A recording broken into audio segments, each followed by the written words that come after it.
Hello, you're welcome once again to my channel. My dear subscribers, friends and well wishers, people who always watch my video and press like and even comment, I appreciate all of you. What is really going on in this world? Can we say God has already sent his angel to take peace away from the earth? As he says in the book of Revelation chapter 6 verse 4. Revelation 6 verse 4, the second angel opened a seal, and this is what happened. And there went out another horse that was red, and power was given to him that sat upon the horse to take peace from the earth, and that they should kill one another, and there was given unto him a great sword. What are we going through, particularly in Nigeria? Does that mean no road is safe and government is helpless to secure her people? This is a very shocking video. Please listen. The driver felt the wagon's tires rupture and decided to park the car with the hope of changing the tires. It was like a film. In a jiffy, motley crowd of armed men in military uniform came out of the bush. They fired at the boot of the car. Ahead of us, 5 of them came out of the bush. Another 2 came from the rear. My daughter screamed, "Mommy, Daddy, what's going on?" There was no time to say a word. They marched us through into the bush, firing into the sky. They hit me on my chest, hit my daughter on her head. Blood oozed. At this time, it was better to kill me. I shouted at one of the armed men. His response was hell. He went straight for my private part, tore my dress with his gun. The others ripped my dresses. I was left with my undies. My husband and my daughter started crying. 2 of them dug their teeth into my breasts. While attending a secondary school in Adamawa, I had lived with some Fulani, so I understood a few Fulani words. I started pleading, at least for my daughter. To my shock, at gunpoint, they removed the dress of my little girl. One of them carried her on his head as my baby struggled, shouting, "Daddy, Mommy, what's going on? Help me!" I could not help myself. We marched for 9 hours. I was half naked. My daughter was totally naked. Her tears was like a stream of blood on her cheeks. Our phones had been seized. We ended up in an ungoverned region in the thick of the forest. We met a well-organized group. There were some kidnapped victims. I saw 2 women, 2 ladies and 3 men. There were some people with their legs chained to trees. They were as if half dead.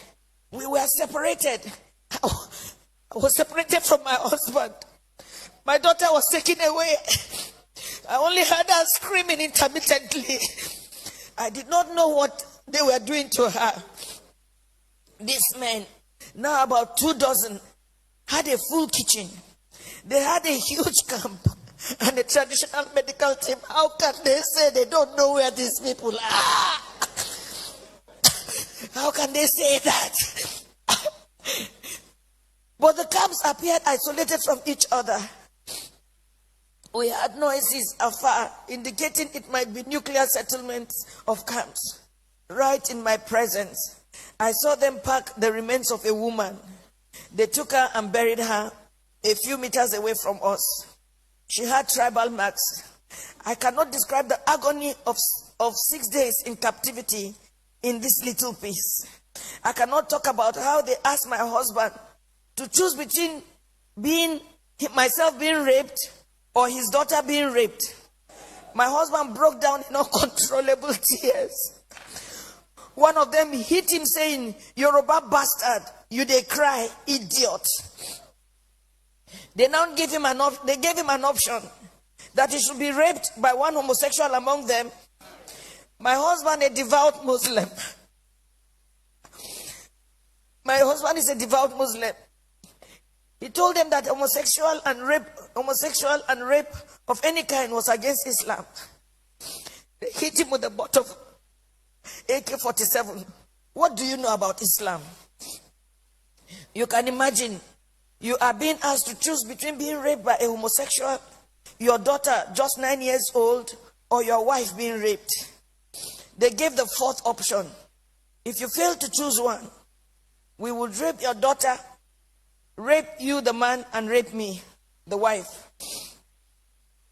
I made myself the sacrificial lamb.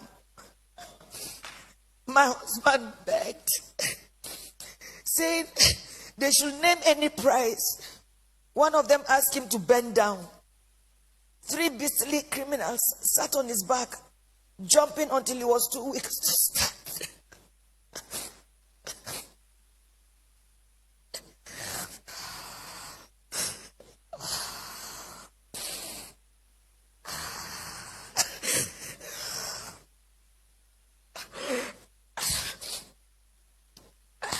I was not allowed to put on any additional clothes. Imagine they rape you all night and they stop you from putting on any clothes for 24 hours. The rain fell once. I became a relic at a sexual museum for the armed men, who in turn addressed me and asked questions about my financial standing. New Fulani men joined the camp. They organized military training for the new Fulani men that came, teaching them how to shoot and walk through circles of glowing fire. They were not released until after 6 days. We were not released until after 6 days. We had to walk the same zigzag journey back to the main road, our eyes blindfolded. During the negotiation to pay, they said the money was not for them alone, that they had to settle those who sent them. For me, I see a thriving organized crime supported by powerful political interests. Now, I do not think we were released to freedom after paying a whopping 8 million naira. I do not think we can ever be free. We can never be free from the anguish, the psychological trauma, the nightmares we suffered, the occasional fits of my daughter, her waking up at night behaving strangely, her asking the same question over and over, Mommy, why? And I do not have an answer. In my life, I have never passed through a torture chamber like this. I do not think any society should let this happen. I do not know the fate of those we met, and about 7 other people brought during the 6 days we were in captivity. What I saw was a nation that has collapsed, but pretends she lives. A people on life support. Crime is not restricted to Fulani people alone. We have Yoruba criminals, but I don't think Yoruba criminals are this beastly. These elements are savages. I can't imagine Yoruba thieves going to Sokoto or Meduguri to kidnap Fulani people and keep them in their own bushes. It gives me mental torture that this is happening, and some people are even trying to justify or look for excuses. Well, as a devout Muslim,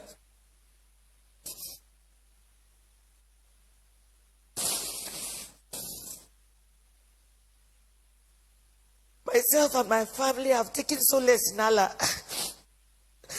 Not the Nigerian police, not the army, not the government. We have taken our faith the way it came. This is supposed to be fate. I thank God that we successfully returned to where we live, thousands of miles from Nigeria. We thank God that we have made a vow. Never shall me, any of my children or husband in our lifetime visit Nigeria again. Our remains, anytime we die, will also not be buried in Nigeria. It was a suggestion my daughter made, which we all adopted. I pity the country. I pity her people who continuously walk like the living dead. I pity those who parade themselves as leaders because they know nothing about what is going on and the abyss the country is sunk already. I pity Yoruba people. Oh, I pity you. I pity my people. For me, the issue is not about President Buhari. Democracy can produce anything, even the worst in the society. What I worry about is the conspiracy of silence by the people themselves. The ignorance, the treachery, and the illusion that one day things will get better through another election. Since I was born in Nigeria, each year had led from bad to worse and on and on. I do not have a solution to what is going on, but I think very soon hell will let loose upon the earth as long as there is no law and order and anarchy and the rule of brutes in the order of the day. Once again, there can never be anything more comforting than my husband, who saw what I went through, but was able to encourage me, and even encourage me to write this little piece after months of agony and sociological imbalance. Good night, Nigerians.